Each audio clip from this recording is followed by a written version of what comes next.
Kita lanjut, sebelum kita mengenal lebih jauh mengenai HTML, kita mengenal dulu bagaimana cara kerja dari sebuah website dulu ya teman-teman.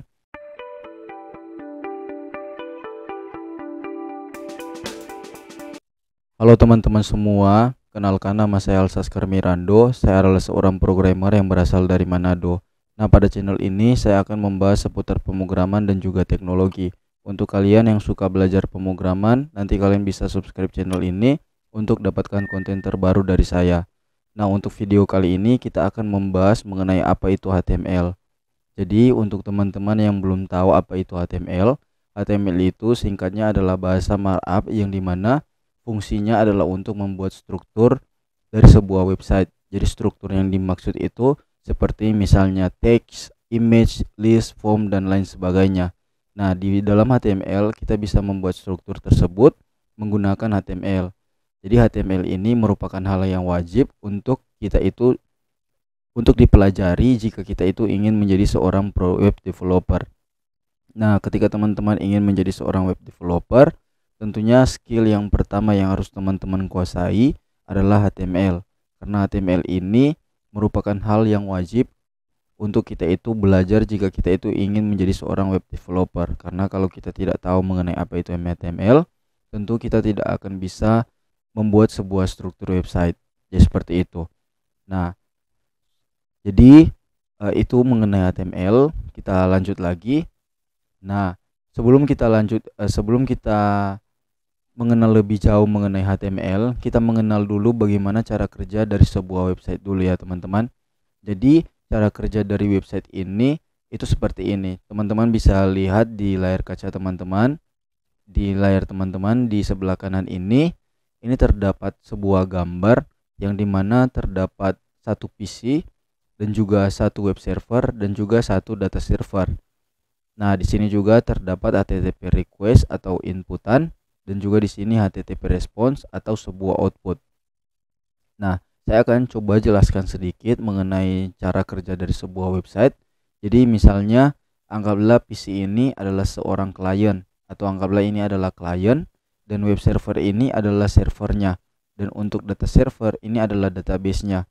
Jadi untuk teman-teman bisa mengetahui cara kerja website itu adalah seperti ini. Jadi di sini anggaplah user itu sedang mengakses sebuah website, katakanlah sebuah website sosial media misalnya socialmedia.com. Nah, di dalam website itu terdapat sebuah inputan atau terdapat sebuah form yang dimana user nanti akan menginput data di situ. Nah, ketika user input sebuah data di situ atau katakanlah di dalam website itu terdapat form login.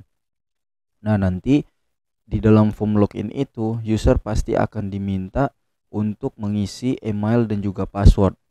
Nah, ketika user itu mengirim data apa yang dia input dari form itu, misalnya email dan password, maka itu dia dari inputan ini itu dia akan kirim ke web server.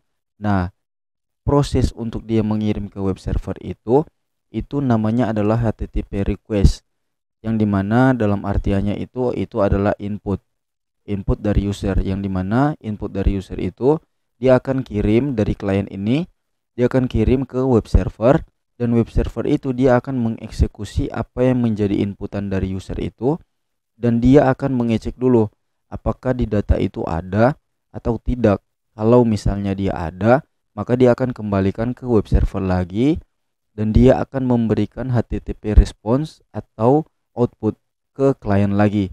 Jadi misalnya kalau datanya itu tidak ada di data server, dia akan memberikan sebuah respons kepada user bahwa misalnya email itu tidak terdaftar di dalam website itu atau password yang dia masukkan itu salah. Seperti itu. Tapi kalau misalnya dia ada di data server ini, apa yang user input di website itu dan dia ada di data server, maka web server ini akan memberikan respons kepada klien bahwa dia memiliki data, artinya dia bisa berhasil login ke dalam website sosial media tersebut. Nah, jadi seperti itu mengenai cara kerja sebuah website. Saya harap teman-teman dapat mengerti. Ada banyak contoh kasus mengenai cara kerja website, tapi intinya seperti itu teman-teman cara kerja dari website. Jadi kalau teman-teman lihat Jadi cara kerjanya itu user menginput sebuah data dan dia nanti akan mengirim ke web server, dan web server itu akan mengirim ke data server dulu. Kalau misalnya dia ada, maka dia akan langsung memberikan HTTP response, dan kalaupun dia tidak ada di data server, dia pun akan langsung ke HTTP response. Dia akan memberikan sebuah respons. Jadi seperti itu ya teman-teman. Saya harap teman-teman dapat mengerti. Nah, kita lanjut lagi. Nah, untuk di video kali ini yang teman-teman harus perlukan, yang akan kita butuhkan untuk mempraktekkan bagaimana membuat website menggunakan HTML, yang harus kita butuhkan itu tentunya yang pertama itu adalah browser. Nah, browsernya yang akan kita gunakan, yang di sini saya akan gunakan itu adalah Google Chrome. Jadi Google Chrome ini saya akan gunakan untuk kita itu mendevelop sebuah website. Jadi browsernya kita akan pakai Google Chrome. Nanti silakan teman-teman bisa download di download Google Chrome. Download Google Chrome, teman-teman bisa cari di sini Google Chrome. Teman-teman bisa lihat, lalu teman-teman buka di yang paling atas ini. Nah, terus nanti teman-teman tinggal download Chrome. Nah, di sini saya sudah download Chrome, dan di sini juga saya sudah pakai Chrome. Nanti kalau misalnya teman-teman belum memiliki Google Chrome, nanti kalau teman-teman pakai Windows 7 atau Windows 10, teman-teman bisa pakai yang Microsoft Edge ini. Microsoft Edge ini dulu, terus teman-teman cari di situ Google Chrome. Nah, nanti teman-teman tinggal download Google Chrome-nya melalui Microsoft Edge ini. Saya coba kasih contoh. Google Chrome.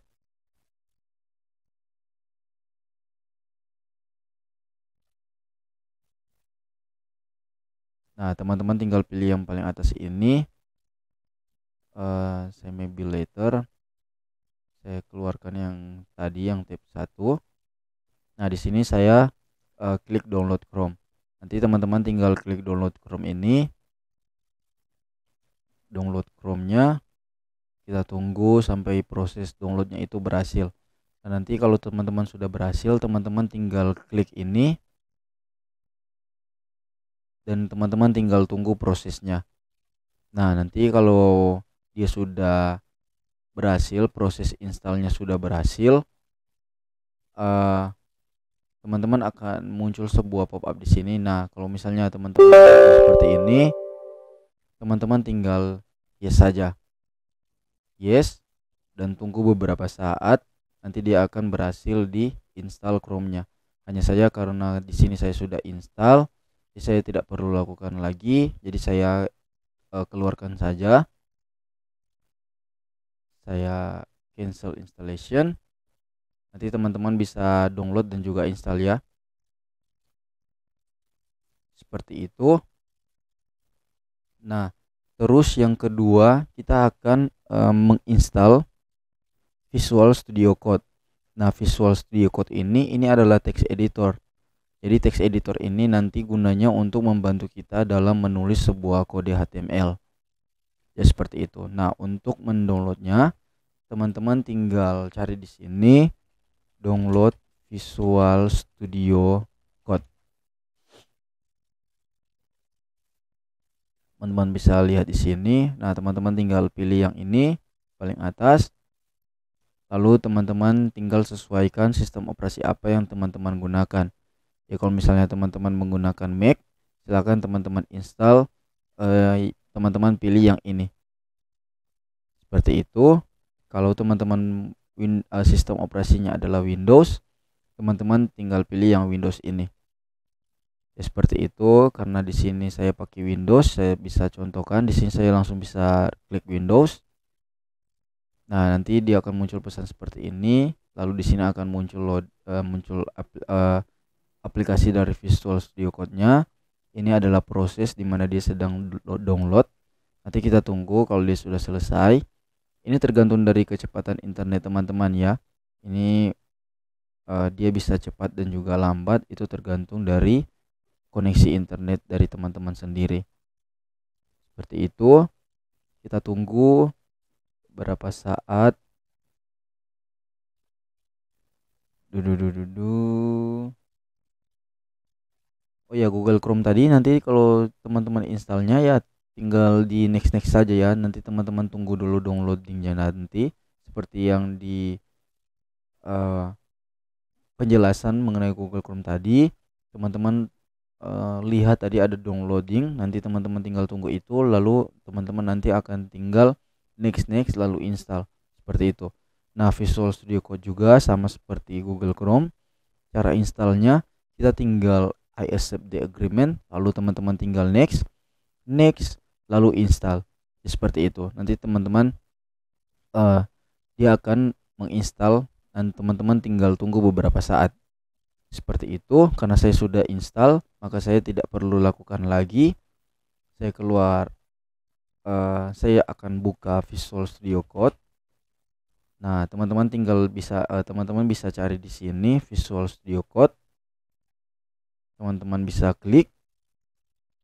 Nah, nanti Visual Studio Code-nya dia akan terbuka seperti ini yang teman lihat di sini. Oke, jadi seperti itu. Nah, terus kedua toolsnya sudah kita install, sudah kita masukkan ke dalam komputer kita atau laptop kita. Nah, sekarang kita akan lanjut lagi. Kita akan mengenal lebih dalam mengenai apa itu HTML. Nah, jadi untuk membuat sebuah website menggunakan HTML, kita harus menyimpan filenya dengan ekstensi .html. Jadi contohnya seperti ini. Teman-teman ketika memberikan dia nama file, teman-teman harus mengekstensi dia di .html. Jadi contohnya seperti nama file .html. Nah, extension tersebut itu memberikan tanda bahwa file tersebut adalah file HTML. Jadi dia kasih tahu nih, oh ini adalah file HTML. Jadi komputer ini mengerti bahwa file ini adalah file HTML. Nah, kalau kita tidak memberikan dia file extension .html, maka komputer atau laptop kita tidak akan mengenal kalau file itu adalah HTML. Oke, jadi seperti itu. Kita lanjut lagi, atau saya langsung saja mencontohkannya. Jadi saya akan buat folder baru.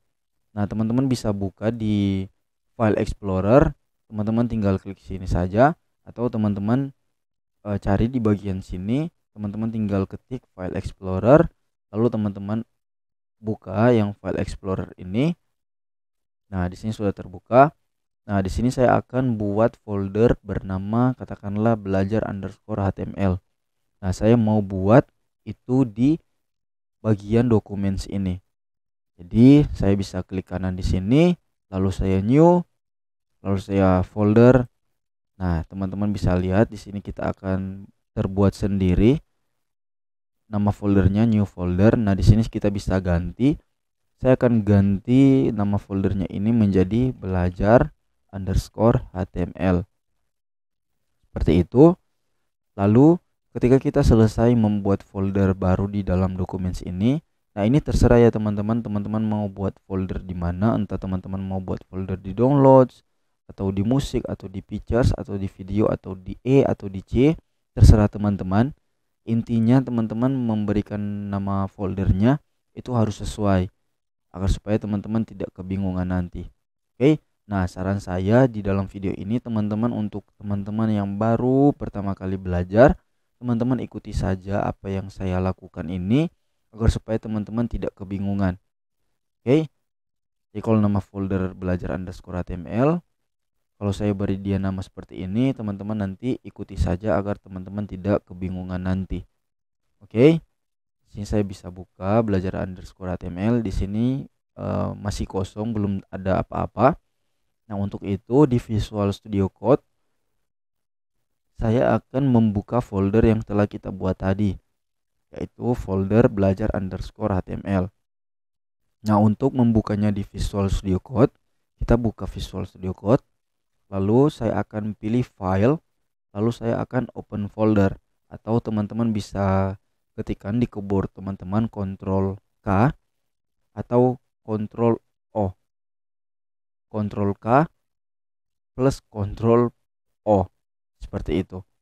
Atau teman-teman tinggal ya klik open folder ini saja, klik file, lalu klik open folder. Nanti dia akan terbuka seperti ini. Teman-teman tinggal pilih documents, lalu select yang folder ini, belajar_html. Nah, di sini saya akan pilih select folder.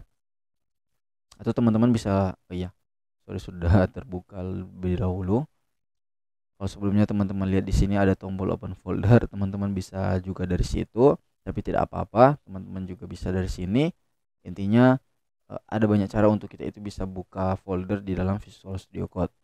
Sama seperti kata-kata yang kita sering dengar, ada 1000 jalan menuju ke Roma, seperti itulah di Visual Studio Code ketika kita mau membuka folder baru. Agak sedikit bercanda teman-teman. Nah, terus di dalam folder ini saya akan buat file baru. Di sini katakanlah misalnya about.html. Katakanlah seperti itu. Nah, ini adalah file HTML-nya teman-teman. Ini adalah file HTML-nya .html, sedangkan yang about ini adalah nama filenya. Nah, nama file sendiri itu kita bisa berikan dia nama, terserah kita, tergantung dari kita apa yang akan kita berikan dia, apa yang akan kita berikan nama apa yang akan kita berikan, terserah teman-teman apa yang teman-teman mau memberikan namanya apa. Yang penting extensionnya itu harus .html. Sini juga saya bisa tambahkan file baru juga, misalnya kontak.html. Tergantung dari teman-teman mau beri nama apa. Intinya sesuai dengan halaman yang teman-teman mau buat nanti. Ya seperti itu. Saya kembali lagi ke Google Slide. Saya lanjut. Nah, untuk tag dasarnya di dalam HTML terdapat tag dasar, elemen, dan juga atribut. Nah, jadi tag dasar itu, jadi HTML ini dia punya tag pembuka. Nah, tag pembuka ini dia diikuti dengan tanda panah ke kiri ini dan juga tanda panah ke kanan. Nah, di antara tanda panah ke kiri dan juga ke kanan ini ada di sini di bagian ini terdapat nama tagnya dan tag penutup. Jadi tag ini adalah tag pembuka dan juga yang ini adalah tag penutup. Nah, contoh misalnya di sini teman-teman bisa lihat ini nama tag, lalu di sini ini adalah tag pembuka, sedangkan yang ini yang yang mempunyai garis miring seperti ini adalah tag penutup. Nah, jadi seperti itu untuk tag dasar teman-teman harus tahu dulu ya, semoga teman-teman tidak bingung. Nah, juga tag dasar ini, tag itu kita harus tulisnya semuanya itu harus huruf kecil, tidak boleh huruf besar, kecil, kecil, besar, dan lain sebagainya. Itu tidak bisa teman-teman. Jadi dia disarankan menggunakan huruf kecil semua. Ya, seperti itu.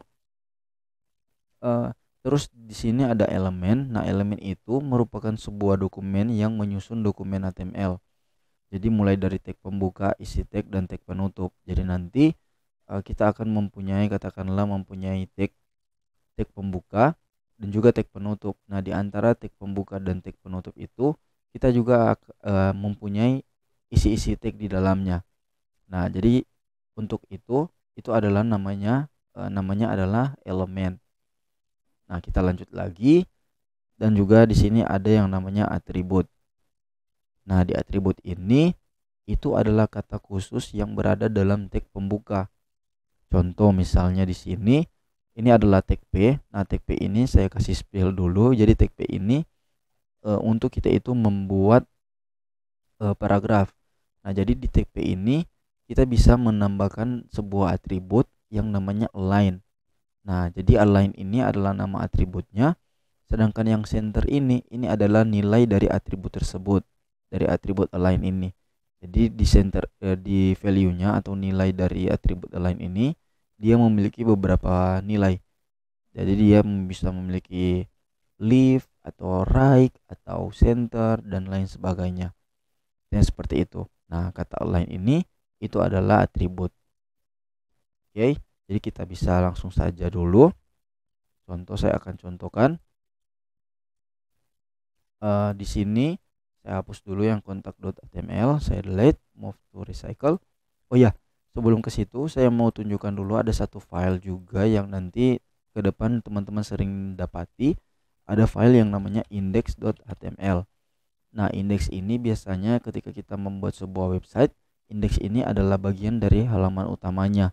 Jadi kalau kita mau buat halaman utama, maka kita akan memberikan dia namanya index.html. Jadi seperti itu teman-teman. Jadi indeks ini ketika nanti kita akan mengakses misalnya sebuah website, maka dia langsung akan terbuka. Ketika kita misalnya mengakses website www.sosialmedia.com, maka kita langsung terbuka website itu.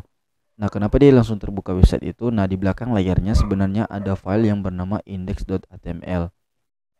Jadi tidak mungkin kan misalnya kita buka www.sosialmedia.com lalu di sini /index.html. Sebenarnya ini bisa, cuma ini kurang menarik teman-teman. Jadi kita tinggal mengaksesnya seperti ini saja. Nah, nanti di belakang layar dia akan mengeksekusi file index.html. Ya seperti itu. Oke, lanjut. Nah, di sini saya akan coba memberikan contoh tag HTML. Jadi di sini ada HTML. Nah, HTML ini atau saya langsung saja. Nah, di Visual Studio Code-nya enaknya saya bisa langsung ketikkan tanda seru seperti ini, lalu saya enter. Nah, nanti dia akan bisa langsung terbuat seperti dia akan langsung membuat seperti ini tag HTML-nya.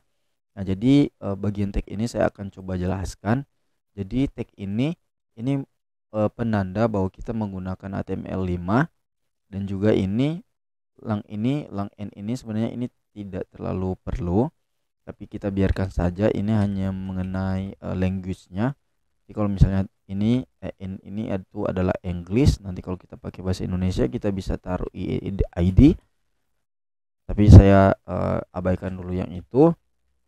Nah, jadi ini kode HTML-nya, struktur HTML-nya seperti ini. Nah, untuk head ini dia nanti akan berfungsi di bagian atas ini, di bagian atas. Nah, jadi di bagian head ini ada terdapat beberapa tag di dalamnya. Nah, yang pertama itu ada meta charges UTF-8, dan juga di sini ada meta http content ISJ begini seperti ini. Terus di sini meta name viewport. Nah, untuk tag yang ini nantinya dia akan berguna ketika kita itu akan membuat sebuah website yang dia akan menyesuaikan sesuai dengan ukuran device yang kita gunakan. Ya, seperti itu. Jadi kalau misalnya user itu mengakses website kita menggunakan handphone misalnya, nah ukuran dari website yang kita buat itu dia akan menyesuaikan dengan device yang user itu gunakan. Ya, seperti itu untuk tag ini. Nah, untuk tag title ini dia nanti sorry, saya coba pindahkan atau saya tulis saja di sorry, saya bingung. Saya taruh saja di index HTML, saya hapus saja yang about.html ya. Seperti ini.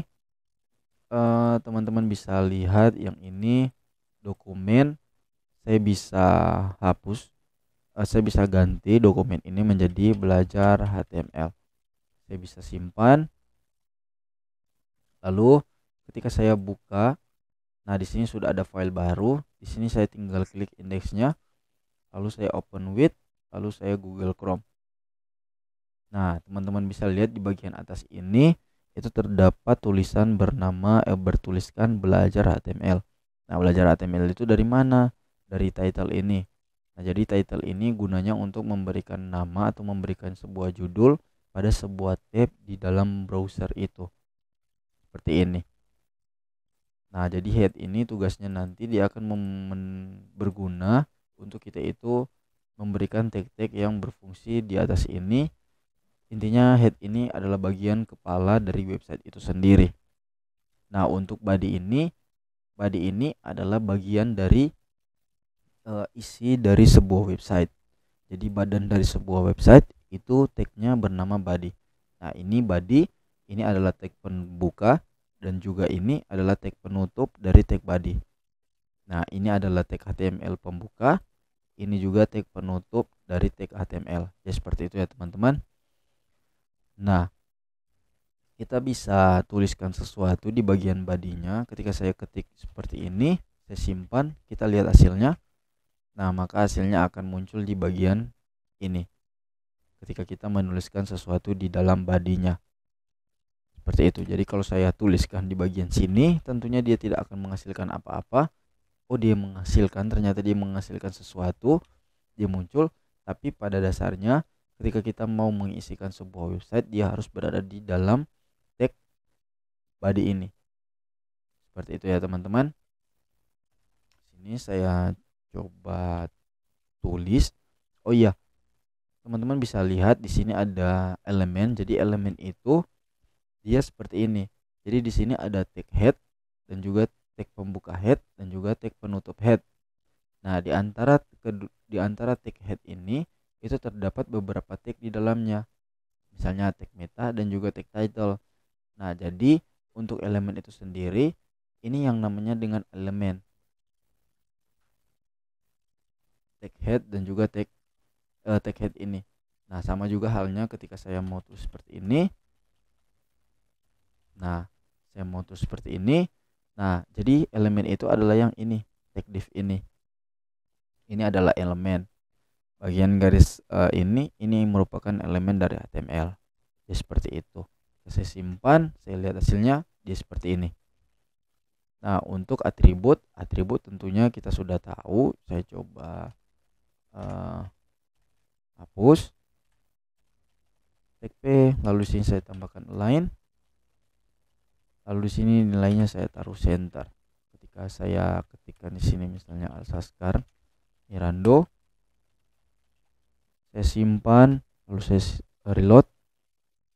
Nah, maka hasilnya di sini dia akan berada di tengah. Oh ya, jadi ketika teman-teman melakukan perubahan di Visual Studio Code, ketika teman-teman menghentikan sesuatu di sini misalnya Mirando, teman-teman tinggal Ctrl S ya, Ctrl S. Nah, ini dia untuk menyimpan perubahannya. Lalu ketika sudah berhasil menyimpannya, teman-teman tinggal ke browser. Nah, caranya untuk supaya bisa cepat ke browser, teman-teman tinggal Alt Tab, tekan Alt lalu Tab, lalu teman-teman pilih yang Google Chrome ini. Teman-teman lepaskan Alt-nya. Nah, dia akan berpindah ke bagian Google Chrome-nya. Lalu teman-teman tinggal reload untuk melihat perubahannya. Nah, seperti itu. Oke. Jadi jangan bingung ya teman-teman. Seperti ini untuk HTML-nya. Dan terus kita bisa lanjut lagi. Nah, di sini teman-teman bisa lihat kita akan mengenal format teks. Jadi HTML itu dia memiliki beberapa tag untuk membuat sebuah format teks. Nah, seperti contoh misalnya di pertama itu ada tag P. Nah, tag P itu gunanya nanti dia akan membuat sebuah paragraf di dalam websitenya kita. Terus untuk tag B, dia nanti gunanya untuk membuat teks tebal di dalam websitenya kita. Terus teks ini dia membuat teks miring di dalam websitenya, di dalam website kita. Dan teks U ini dia membuat teks bergaris di bawah, bergaris bawah. Dan juga untuk H1, oh ya, ini seharusnya ada garis begini, cuma saya lupa. Dia ini gunanya untuk membuat sebuah judul.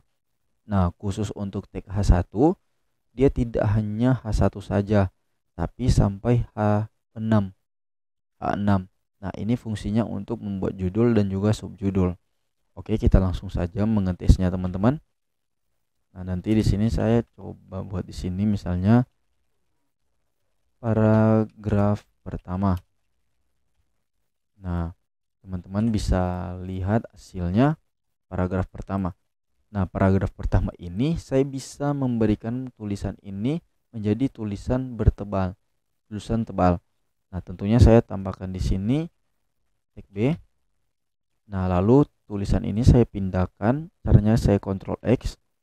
Lalu saya pindahkan di antara tag B, di antara pembuka tag dan juga di antara pembuka tag dan di penutup tag. Jadi saya taruh sini, maka hasilnya dia akan menjadi huruf tebal. Begitu juga ketika saya gantikan B ini menjadi U, maka dia akan memiliki garis di bawah. Nah, memiliki garis di bawah. Kalau saya ganti dia menjadi I, ketika saya simpan dia hasilnya menjadi miring seperti ini. Seperti itu. Nah, untuk juga kita itu bisa memberikan dia sebuah misalnya saya mau buat tulisan tebal tapi dia juga miring, saya tinggal tulis seperti ini, tag B, lalu tulisan tebal tapi miring. Nah, tulisan ini saya bisa tambahkan di dalam tag B ini tag I. Nah, terus di dalam tag I ini saya taruh tulisannya, teman-teman. Nah, saya tinggal simpan, lalu saya alt tab, saya reload hasilnya. Nah, dia tulisan tebal tapi dia miring. Nah, gitu juga kalau kita itu bisa juga tambahkan di sini tag U. Jadi dia tulisan tebal, tulisan miring, dan juga dia memiliki garis di bawah. Saya simpan. Nah, seperti ini. Jadi kita bisa mengkomunikasikan, mengkombinasikan tag HTML-nya ya teman-teman. Seperti itu. Dan kita juga misalnya sebaliknya, saya juga bisa buat seperti ini. Tulisan misalnya, dan juga tulisan ini ada tag B-nya. Nah, seperti itu. Intinya tergantung dari teman-teman. Silakan teman-teman mencobanya. Nah, kita lanjut lagi. Kita akan mencoba untuk membuat sebuah judul di dalam website. Nah, untuk membuatnya kita tinggal menggunakan tag H1 judul. Saya reload. Nah, dia menjadi besar seperti ini. Dan seperti di dalam slide tadi, dia tidak hanya sampai di H1 saja, tapi dia bisa sampai di H6. Maka kita bisa tambahkan di sini juga. Saya tinggal Ctrl C copy, lalu saya Ctrl V copy. Lalu di sini saya ganti. Untuk membuat seperti ini kita tinggal Ctrl D. Jadi kita blok dulu ini, lalu kita Ctrl D, lalu kita ganti H2. Lalu sini juga H3, lalu sini juga H4, H5, lalu juga sini H6. Jadi semakin dia besar angkanya, maka dia akan semakin lebih kecil. Ketika saya reload, nah dia akan jadi lebih kecil. Judul yang terakhir ini dia akan jadi lebih kecil karena kita taruh di sini H6. Jadi semakin dia lebih besar angkanya, maka dia semakin lebih kecil. Nah, jadi untuk H ini dia hanya batasnya sampai H6 ya teman-teman. Jadi seperti itu. Kita lanjut lagi. Jadi begitu teman-teman untuk pembuatan mengenai format teks di dalam HTML. Sekarang kita akan lanjut lagi ke bagian berikutnya. Saya masuk lagi. Nah, terus selanjutnya kita akan mengenal tag div dan juga tag span. Nah, jadi tag div itu singkatnya, tag div ini adalah tag jenis block line. Nah, apa itu block line? Jadi tag div ini gunanya ketika kita itu ingin membuat sebuah block line. Jadi sedangkan untuk tag span sendiri itu singkatnya adalah tag span adalah tag jenis inline tag. Nah, jadi perbedaannya di mana? Perbedaannya di sini teman-teman. Ketika kita itu mau membuat misalnya tag div, sini saya buat coba katakanlah di sini ada ini adalah tag div. Nah, ketika saya menulis teks di sini, katakanlah saya taruh di sini teks seperti ini, lalu ketika saya simpan, nah maka tulisan yang di bawah ini dia akan pergi ke baris baru, alias dia akan memberikan sebuah baris baru. Artinya dia akan ke bawah. Tapi kalau kita menggunakan span, kalau saya menggunakan span, maka tulisan ini dia akan ke kanan ini. Saya reload, nah dia akan ke kanan. Artinya ketika kita menggunakan span ini dia akan menjadi satu baris. Tapi kalau kita gunakan dia div, maka dia akan menjadi dua baris seperti ini, yang artinya di mana itu adalah block line. Jadi tag div itu seperti itu. Jadi untuk fungsi dari tag div nantinya kita bisa membuat tag div itu sebuah elemen. Jadi di dalam tag div itu kita juga bisa masukkan di beberapa tag. Jadi misalnya di sini tag P, lalu di sini juga tag B misalnya. Saya reload. Nah, di sini kita sudah berhasil membuat elemen HTML. Elemen HTML-nya apa? Yaitu tag div. Nah, Juga di sini kita bisa tambahkan lagi tag div seperti ini. Nah, jadi tag div ini dia gunanya bisa kita buat seperti ini. Sementara untuk tag span dia hanya jenis inline saja. Jadi dia hanya inline saja, teman-teman. Jadi misalnya di sini saya punya katakanlah tag p. Lalu di sini saya bisa tambahkan dia katakanlah tag span. Saya spasi. Nah, span ini cocoknya ketika kita itu menggunakan inline tag. Ya, seperti itu ya span-nya. Kalau nggak salah saya bisa tambahkan di sini color green misalnya.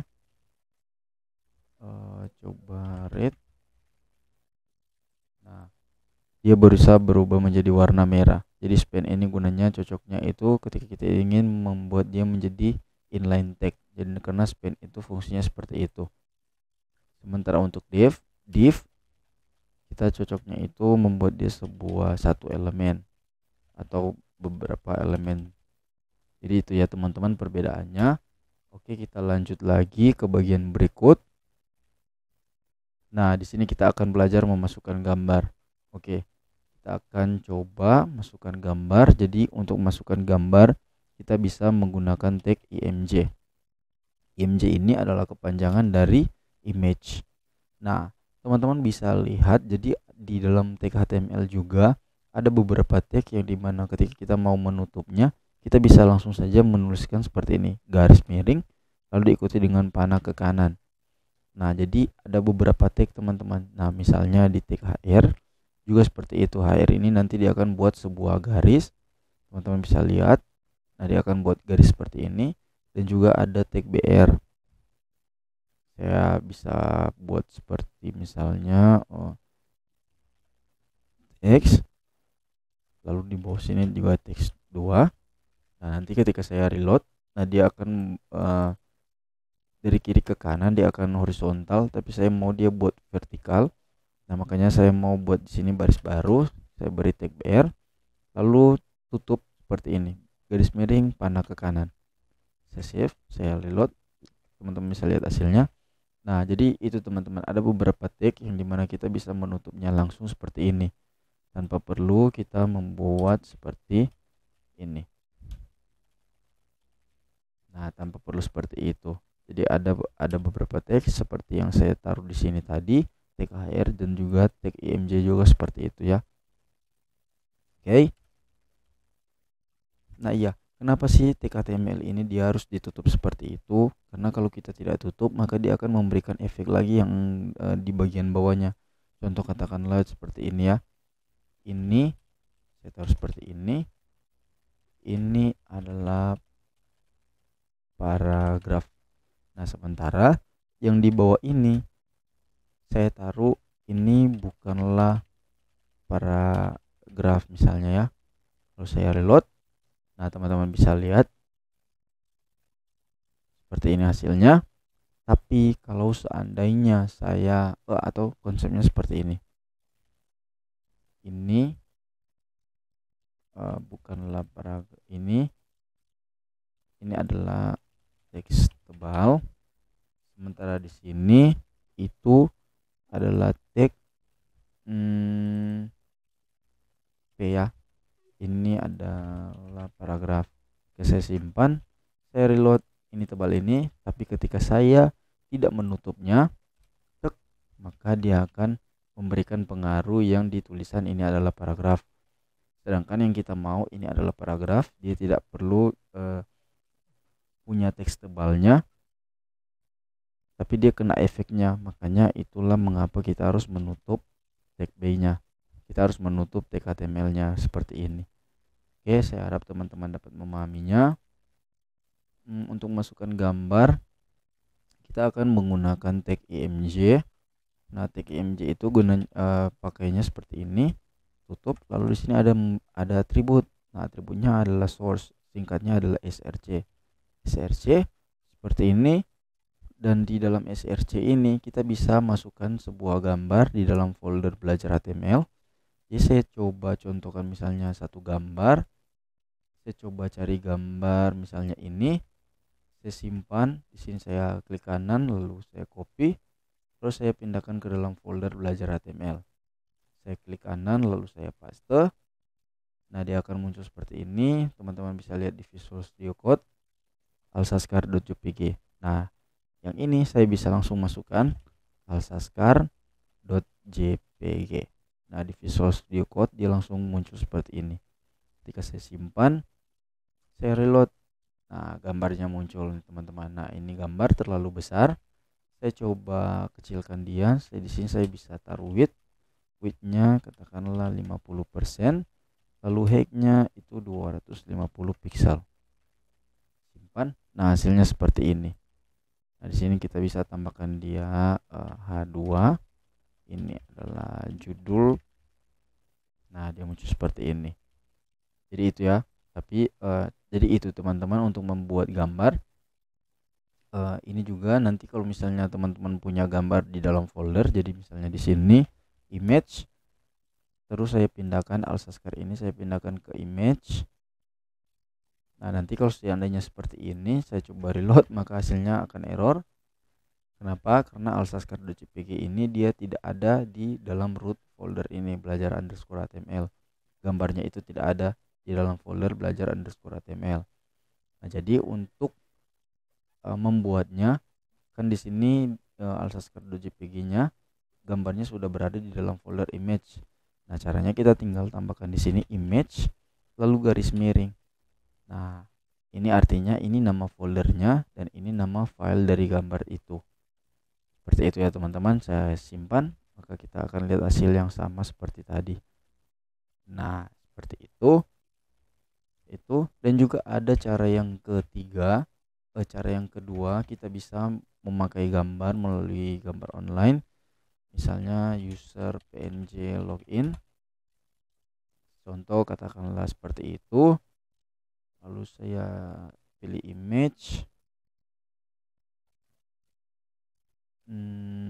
Kita tunggu. Nah, di sini saya bisa buka yang ini. Nah, lalu saya klik kanan. Lalu saya copy linknya. Copy yang bagian mana saya lupa. Ini copy image address. Kita copy. Lalu saya pastekan ke sini. Nah, link ini adalah link yang dimana dia akan mengarahkan ke gambar yang ini. Ketika saya simpan, kita bisa lihat hasilnya. Nah, ini hasilnya yang kita dapat dari internet ini. Tapi ini harus menggunakan internet. Sedangkan yang cara pertama tadi dia tidak perlu internet, asalkan gambarnya sudah ada dulu di projectnya kita, di dalam folder ini teman-teman, di lokal komputer kita. Seperti itu. Sepertinya besar. Saya coba kecilkan 20%. Nah, dia jadi rapi kan. Jadi gambarnya sudah jadi rapi. Sekarang kita akan lanjut ke bagian berikut. Jadi di sini teman-teman ada penjelasannya. Atribut source gunanya untuk mengambil source dari gambar yang ingin kita masukkan. Seperti itu ya. Terus kita lanjut. Nah, kita akan membuat hyperlink. Nah, jadi hyperlink ini fungsinya untuk membuat link yang dimana kita dapat berpindah halaman satu ke halaman yang lain. Nah, jadi contoh penulisannya itu seperti ini. Ada tag A. Kita nanti akan menggunakan tag A. Lalu di sini ada atribut href. Nah, href ini nantinya dia akan mengarah kemana. Jadi ketika saya klik tombol di sini, tombol about misalnya atau link about, dia akan berpindah ke halaman mana. Misalnya dia akan berpindah ke halaman about.html. Seperti itu. Jadi di sini atribut href gunanya untuk diarahkan kemana ketika user mengklik tulisan about. Kita langsung saja mencobanya. Saya buka text editor, saya lanjut lagi saja di bawah, saya coba seperti ini. Nah, di sini saya bisa tambahkan tag A. Kita tutup. Lalu di sini saya tambahkan atribut href. Nah, di sini saya tuliskan di sini about. Saya simpan, saya reload. Nah, ketika teman-teman mengarahkan kursornya itu ke bagian tulisan about ini, maka dia akan berubah menjadi seperti ini. Nah, ini artinya kita bisa mengklik atau kita bisa berpindah halaman teman-teman. Nah, untuk berpindah ke halaman, saya bisa buat halaman file baru, yang dimana file baru ini fungsinya untuk kita bisa membuat halaman about, halaman tentang. Saya taruh sini about.html. Kalau begini, lalu saya tentang, saya taruh di sini seperti ini. Kedua, ini adalah halaman tentang. Saya simpan, lalu saya reload. Nah, di bagian href ini kita bisa taruh dia about.html. Seperti itu. Ketika saya save, saya reload, saya klik about-nya, dia akan berpindah ke ini adalah halaman tentang. Jadi seperti itu. Sama seperti image tadi, sama seperti gambar. Jadi kalau misalnya saya punya folder, katakanlah di sini folder page, saya pindahkan about.html-nya ke bagian folder page, saya move, lalu di bagian indeksnya, di bagian linknya, saya tinggal ganti dia menjadi seperti ini, page about.html. Ketika saya simpan, saya kembali lagi, saya reload. Ketika saya klik about, dia akan berpindah ke folder page, lalu file about.html. Seperti itu. Nah, di about.html saya bisa juga buat seperti ini. Kita mundur tentunya satu folder, kembali, kita mundur satu folder. Nah, kalau titik-titik garis miring seperti ini menandakan, artinya ini kita mundur satu folder. Jadi kita mundur satu folder, lalu kita pilih yang index.html. Saya simpan, saya reload, saya kembali. Nah, dia kembali ke halaman utamanya. Seperti itu ya teman-teman untuk pembuatan linknya. Nah, ada juga untuk membuat linknya itu kita bisa mengklik ini, klik about, dan dia akan menambahkan tab baru tanpa dia meninggalkan tab yang ini, tab yang lama. Jadi kan contohnya di sini ketika saya klik about, nah dia berpindah di tab yang sama nih halamannya. Nah, muncul pertanyaan, bagaimana kalau seandainya saya klik about tapi ini tidak hilang, tapi dia muncul tab baru di sini. Nah, untuk di HTML itu caranya cukup mudah, kita tinggal tambahkan atribut target, lalu nilainya itu underscore blank. Ketika saya simpan, saya reload, maka ketika saya klik, nah dia akan bertambah tab baru, sedangkan tab yang sebelumnya dia tidak akan hilang, tapi dia akan bertambah menjadi tab baru. Itu dia akan terbuka halaman tentang. Saya kembali, seperti itu ya teman-teman. Nah, di sini juga saya bisa tambahkan page-nya. Jadi contoh misalnya di sini kontak.html. Ya, nanti teman-teman bisa buat website punya beberapa halaman si kontak. Lalu saya tulis di sini kontak. Lalu di sini saya bisa buat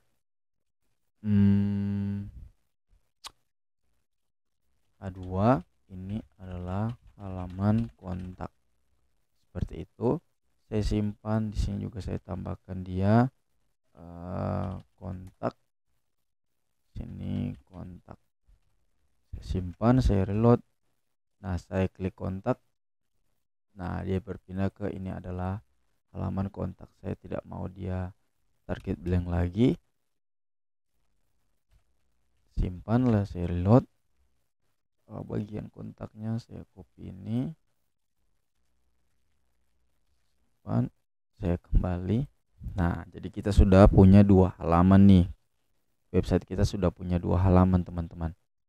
Jadi ada halaman about, saya kembali, dan juga ada halaman kontak, saya kembali.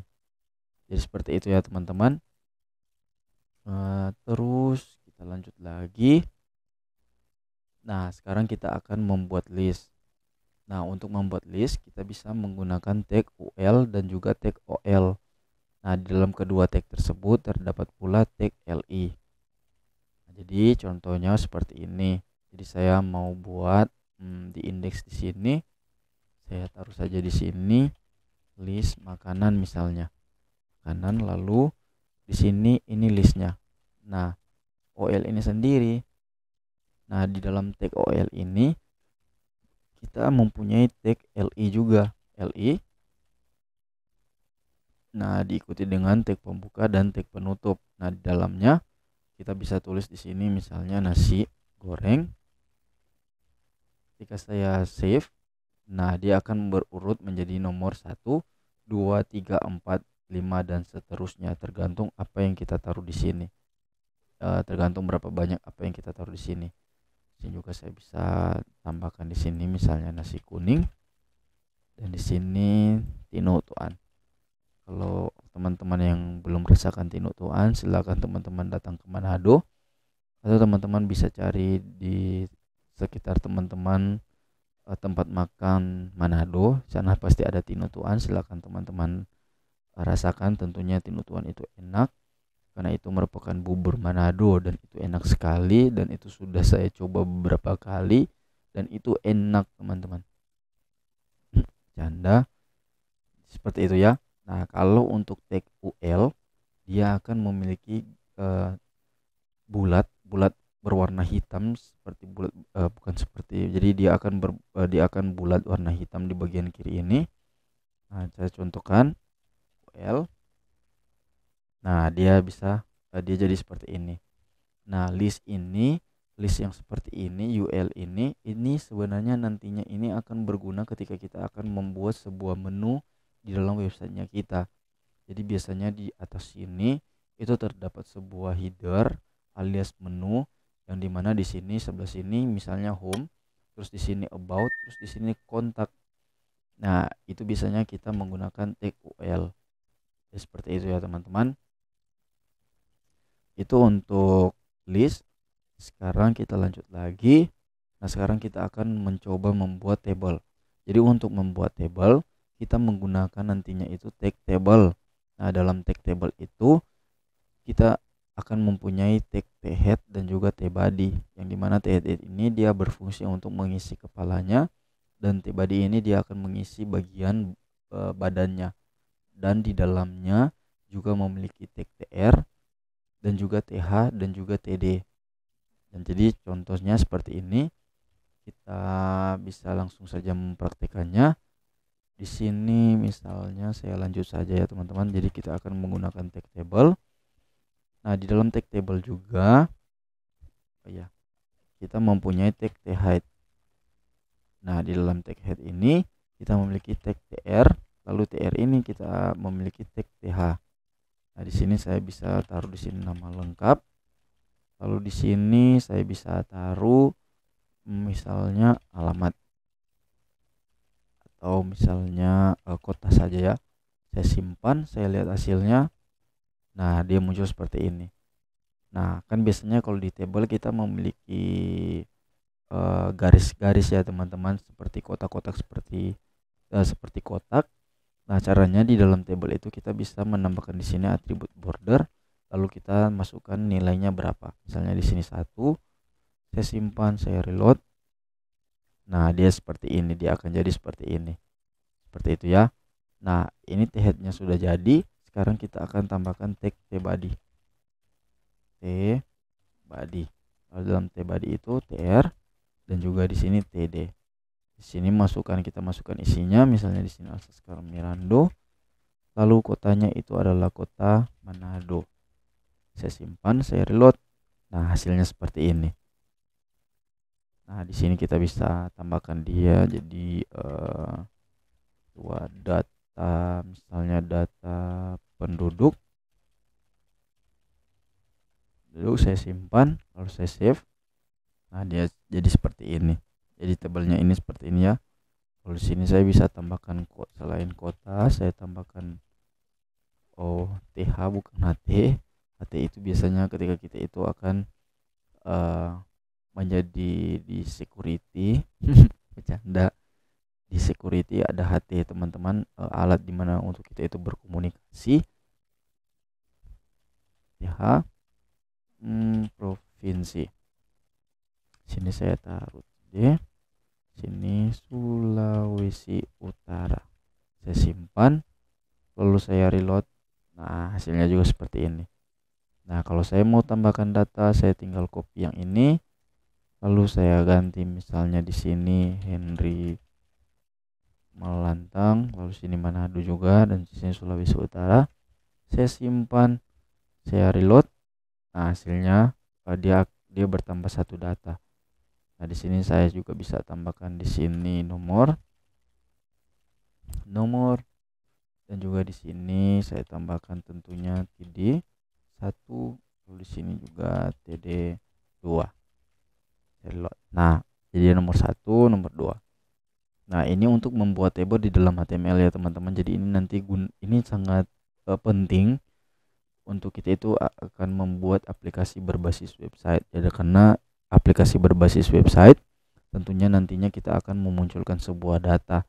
Nah, data tersebut biasanya umumnya mereka menampilkan data itu di dalam bentuk table. Nah, biasanya seperti ini sih.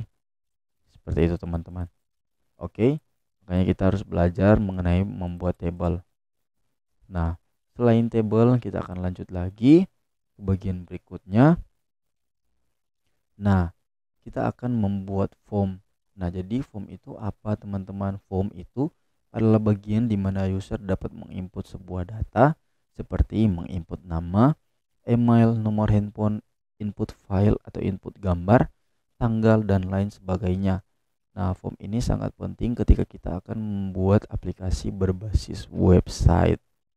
Nah, jadi seperti itu ya teman-teman. Form ini sangat penting untuk kita itu membuat aplikasi berbasis website, sama seperti di slide yang kedua ini, itu mengenal cara kerja web. Misalnya di sini ada web sosial media yang di dalamnya terdapat form. Nah, untuk membuat form itu kita menggunakan tag form. Nah, jadi seperti ini. Jadi misalnya di sini H2 input data, simpan, saya reload, hasilnya seperti ini. Saya ke sini. Nah, untuk membuat form kita harus memulainya menggunakan tag form. Lalu di dalam form ini sebenarnya memiliki atribut namanya method, dan juga nilainya kita bisa kasih dia post atau get. Nah, tapi umumnya untuk post sendiri itu hanya untuk data rahasia. Misalnya kalau ada input nomor kartu kredit atau password, itu seharusnya kita harus pilih metode post. Karena kalau kita pilih metode get, tentu datanya akan muncul di bagian URL ini, di bagian URL di atas ini. Jadi nanti saya coba contohkan saja. Saya masukkan post untuk pembuatan. Intinya teman-teman abaikan dulu ini, sebenarnya atribut ini itu nanti sebenarnya dia akan bekerja di bagian backendnya. Jadi abaikan dulu untuk yang ini. Jadi kita akan fokus ke metode ke tag form untuk membuat form di seperti ini. Lalu di sini di dalam tag formnya kita bisa buat di sini label. Label ini untuk memberikan penanda bahwa inputan ini dia itu apa. Jadi sini misalnya nama lengkap for, lalu di sini nama. Lalu di bawah ini saya bisa input, tutup, lalu di sini type text, lalu di sini kita bisa masukkan juga ID, name, lalu name, lalu di sini placeholder, masukkan nama. Saya simpan, saya reload. Nah, hasilnya seperti ini. Nah, kita sudah memiliki text boxnya teman-teman. Kita sudah memiliki form untuk kita itu menginput data. Oke, ya seperti itu. Saya kasih baris baru. Seperti ini. Lalu di bagian ini saya tinggal copy. Nah, ini nama lengkap. Nah, bagaimana kalau kita menambahkan dia bagian tanggal? Ya, saya bisa taruh dia tanggal lahir. Misalnya di sini TGL lahir, ID, name juga kita kasih sama. Nah, name ini, atribut name ini nanti digunakan untuk di bagian backendnya. Untuk ID ini juga nanti di bagian backendnya juga nanti teman-teman. Tapi di ID ini juga kita akan cocokkan dengan bagian for, karena gunanya ketika saya mengklik nama lengkap, dia langsung auto fokus ke text boxnya. Ya, contoh misalnya ID-nya namanya nama bukan name. Jadi contoh misalnya ketika saya klik nama lengkap atau user klik nama lengkap, maka kursornya akan langsung autofocus ke text box ini. Jadi itu gunanya for ini. Makanya for ini harus dikasih sesuai dengan atribut ID. Oke, sedangkan placeholder ini dia hanya memberikan penanda di bagian text boxnya. Ya, tulisan masukkan nama ini itu adalah bagian dari placeholder. Seperti itu ya teman-teman. Lalu untuk bagian tanggal kita ganti di type ini menjadi type date. Nah, untuk di tanggalnya kita tidak perlu placeholder. Karena itu fungsinya untuk di bagian type inputan yang bertype text. Saya hapus, saya simpan, saya reload. Nah, untuk tanggal lahirnya kita bisa lihat ketika saya klik nama lengkap dia langsung autofocus ke text box ini. Ketika saya klik tanggal lahir dia langsung arahkan ke sini. Nah, bagian type date-nya yaitu bagian tipe tanggal kita bisa lihat di sini, cukup menarik teman-teman. Apalagi kalau kita menggunakan Google Chrome, jadi dia hasilnya seperti ini, inputan tanggal. Nah, kalau kita membuat menjadi inputan file, yaitu inputan untuk kita menginput gambar atau sebuah file, caranya tentunya kita ganti tipenya menjadi file. Lalu di sini katakanlah file. Saya simpan, saya reload. Nah, hasilnya seperti ini. Saya klik choose folder. Nah, saya tinggal terserah saya mau input yang mana. Dia akan muncul seperti ini. Terus di bagian form juga ada yang namanya select teman-teman. Jadi selectnya itu kita bisa langsung masukkan select, lalu name. Di sini katakanlah status, lalu di sini ID status. Nah, di sini saya tambahkan label status, for-nya status. Nah, di dalam status ini selectnya kita tambahkan tag option. Nah, tag option ini kita bisa di sini masukkan value kosong, titik-titik, di sini option, lalu di sini value katakanlah di sini mahasiswa, di sini juga mahasiswa, lalu di sini itu siswa. Saya simpan, saya reload, hasilnya seperti ini. Ketika saya klik dia akan memilih beberapa option ya, dan di sini dia ada dua option yaitu mahasiswa dan siswa. Jadi itu kegunaan dari option, dari select option di HTML, di form seperti itu. Dan terus kita nanti di form ini juga ada yang namanya checkbox dan juga radio teman-teman. Nanti teman-teman silakan coba sendiri. Teman-teman silakan cari di Google radio HTML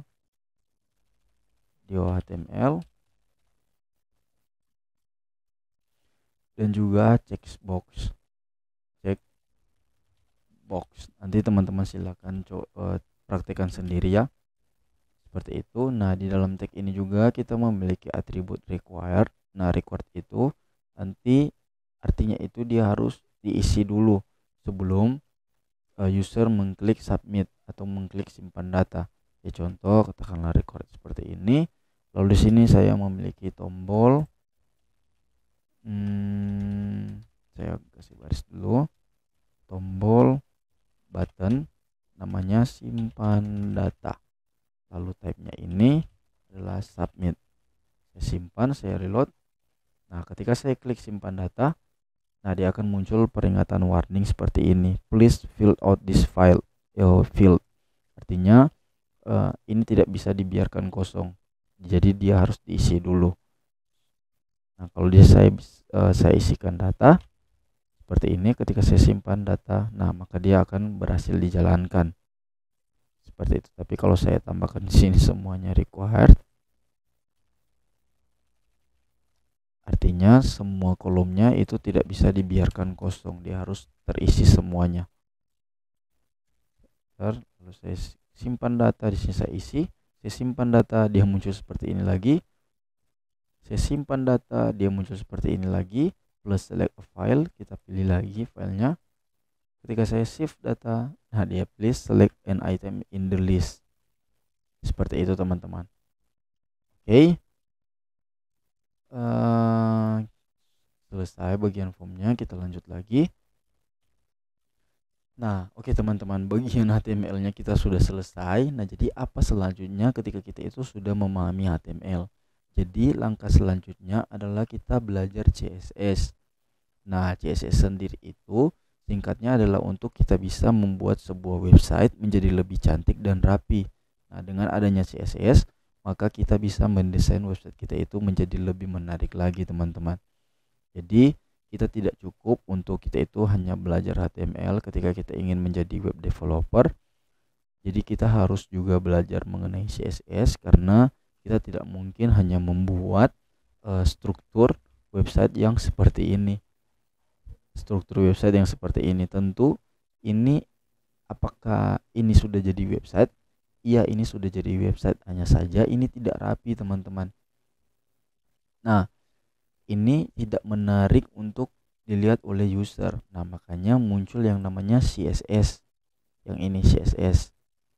Nah, jadi dengan adanya CSS, maka website ini kita bisa akan buat dia jadi lebih rapi lagi. Misalnya form ini dia muncul di tengah sini, atau list makanan ini dia dibuat menjadi lebih menarik lagi, dan lain sebagainya. Jadi seperti itu teman-teman. Makanya kita harus belajar CSS agar supaya struktur dari website yang kita sudah buat menggunakan HTML itu menjadi lebih cantik dan lebih rapi untuk dilihat oleh user sendiri. Oke, jadi seperti itu. Nah teman-teman, jadi seperti ini untuk video kali ini. Jadi ini dulu mengenai video kali ini teman-teman. Untuk kalian yang mau mengenal lebih jauh tentang saya, kalian bisa hubungi saya melalui Instagram ya. Linknya saya akan taruh di kolom deskripsi. Nah, untuk kalian juga yang bingung, silakan nanti kalian bisa bertanya di kolom komentar. Dan jangan lupa untuk kalian share dan juga like ya teman-teman. Oke, sekian dari saya. Semangat ngoding, Tuhan memberkati.